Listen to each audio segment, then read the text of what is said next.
Welcome, I'm Lance Henning. I serve as CEO, Greater Des Moines Habitat for Humanity. Excited to be here as we announce bipartisan legislation that's going to improve supply, help preserve the supply, and improve access to affordable housing with low-income families in Iowa and beyond. And that affordability and housing affordability is a challenge for our workforce. It is through our communities in the rural area. It's across the state, and it's happening everywhere across the U.S. And that even in a location like Iowa, where people think of this as more affordable, that the housing affordability is a big challenge right here as well. And so we're excited as we think about the USDA programs that are critical to ensuring access and preserving and increasing supply. And that if it's new construction, if it's through our rental, or if it's preserving home ownership, stabilizing our aging houses through critical repairs, that we're excited to be able to continue to improve that, and being able to announce how we're doing that today. So it's important to have the USDA programs that are working more efficiently and effectively to help us to maintain that aging housing stack, to be able to create the longevity of housing, and being able to also to think about how that it's creating additional housing. And so Habitat for Humanity is excited about being able to have an initiative that it's going to help through the rural housing and being able to make a difference to be able to continue to preserve and create and extend housing, and particularly when you think about the affordability for our workforce, and being able to do that and have better access to these funds to be able to use them for Habitat for Humanity and just organizations across the U.S. that are like that also utilize these. So our work as Habitat for Humanity is across Iowa is trying to create housing. We finance housing and preserving housing. We'll do somewhere around 80 homeownership units this year. We'll do somewhere around 250 homeowner occupied repairs, and we'll work with more than 500 families just thinking about education, mortgage counseling, and consultations that are happening. All this across the state to help people to stay, remain, and have the opportunity for affordable home ownership. And that's really thinking about that for our workforce on here. And excited to have Representative Cleaver and Representative Nunn being able to be here on the Habitat site. And I just shared with Representative Cleaver, I still think of them, my days with Habitat started in Kansas City as Mayor Cleaver was serving Kansas City and making housing happen in there, and being able to still be a champion for housing. And then Representative Nunn has definitely been supportive of housing from his days at the state legislature in the state Senate, to be able to continue to move housing forward and understand that housing affordability for our workforce matters. And we're thankful for the legislation to be able to be introduced, to be able to make a difference for Habitat for Humanity and organizations like that. So with that, I would like to introduce Congressman Nunn to be able to speak on the legislation that's being introduced. Lance, thanks very much, brother. Appreciate it. Well, hey, thank you very much for being out here. I know it is a busy fair week, and we see just behind us everybody who is heading out. I want to first of all begin by thanking Lance and the entire team at Habitat for Humanity. Look, all the great work in Washington only matters if there are boots and hammers on the ground here that are actually building the affordable housing necessary for our community. So with that, I'd like to invite the entire, Habitat team up here. We've got their leadership team. Come join us up here with Lance. And then also to all the volunteers who make this stuff happen. We've been working on this for decades. I know Congressman Cleaver, who is coming all the way up from Missouri to join us on this bill, has been seeing this in his community as well. I also want to speak to something that is so important about rural and affordable housing for communities across the country. As America kicks off its 250th birthday, as we celebrate right here in the heart of the heartland something that is so great about America in the Iowa State Fair, we're reminded of how important it is that leaders on both sides of the aisle work together to help those things that are most important. And as a mentor, as a friend, Congressman Cleaver has really made it a priority to be able to not only work across the aisle, but as somebody who's seen it firsthand when he started off as mayor of Kansas City, and now who has worked on this effort for affordable housing relentlessly for decades, he is helping us to move legislation forward that truly can make an impactful difference here. So let me begin by just talking about, some of the challenges that we see. Right here in Iowa today, for people who are working hard to be able to start a new life, a third of everything that they put together is now being spent on rent. They've done it right. They've gone to school. They've saved their money. They've worked overtime. They've started to raise their family. And yet the idea of home ownership still seems almost impossible to them. And that is truly unfortunate. Nearly 40% of Iowans spend a majority of their income on rent.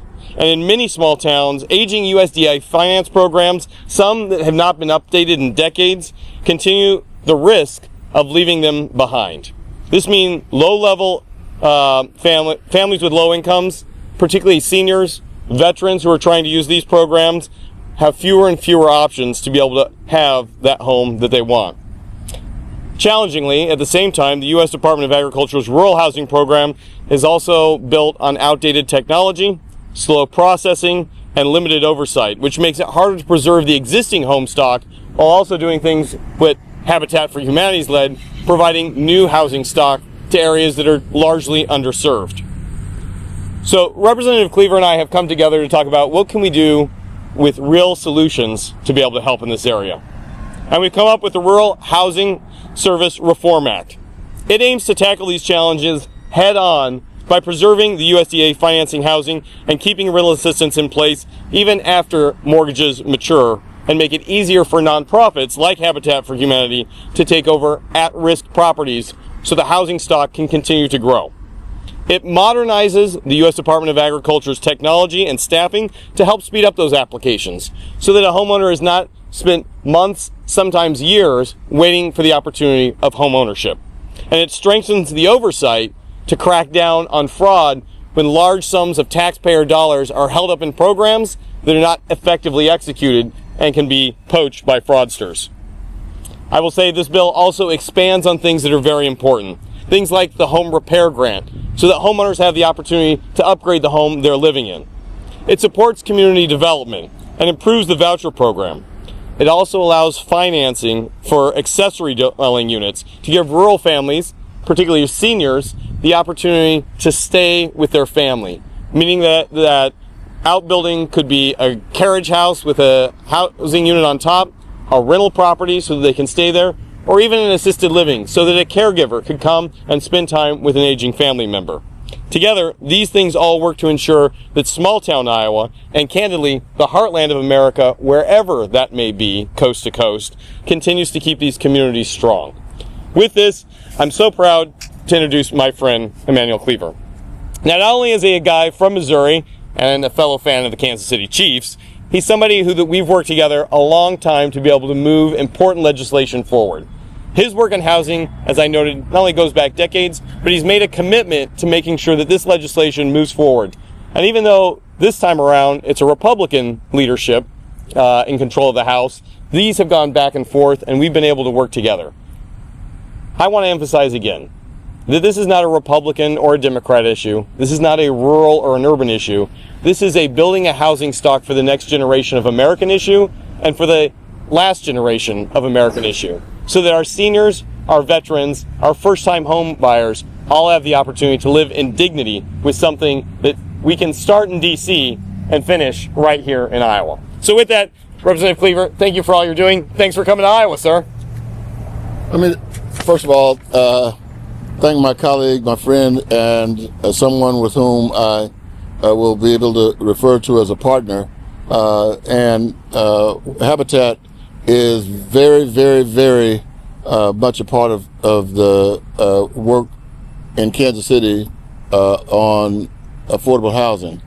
Let me also say that from my perspective, I didn't live in a real house until and I'm not exaggerating at all. I'm probably not even going as far as I should, but I did not live in a real house until I was about 7, almost 8 years old. And there's nothing anywhere around here that would match it. And so I have most of my career been obsessed with affordable housing. My father paid $5 a week rent for the thing we lived in. Now, let me also say, as I go a little further into the legislation, that the need for affordable housing is either number one or number two in terms of the domestic issues that need to be addressed by this country. And the need to be filled with affordable housing is far greater than any partisanship. This is something so important that we need to work together on it across political lines, and I think that's what this is, and I hope the people of this congressional district realizes that Congressman Nunn is about the business of trying to do something to address a major problem. 20% of the population of the United States is considered to be in rural areas in the United States.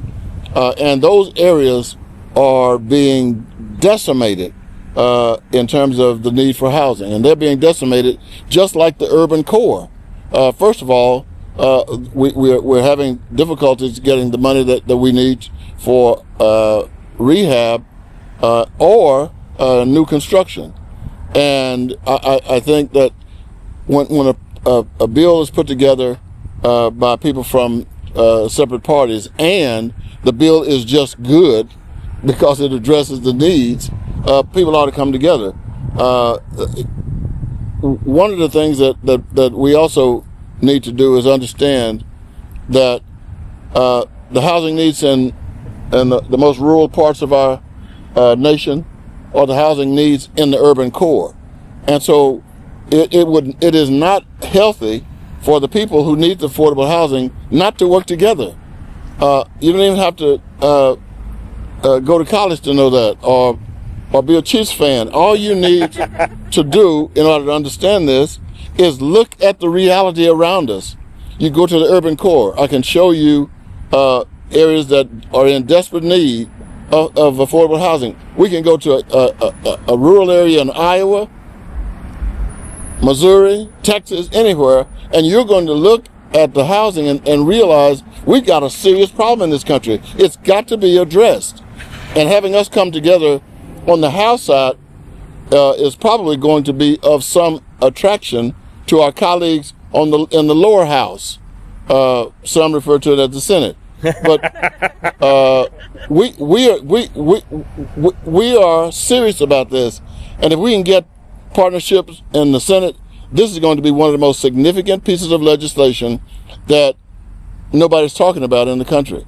I mean, we're talking about a lot of things right now, and housing is so far down on the list that of course we would drive from Kansas City for something like this. Of course, I wanted to stand next to my colleague on a serious and desperate need we have for housing, period. But rural America also needs this housing addressed. Finally, there can be a symbiotic relationship between the rural and the urban on housing.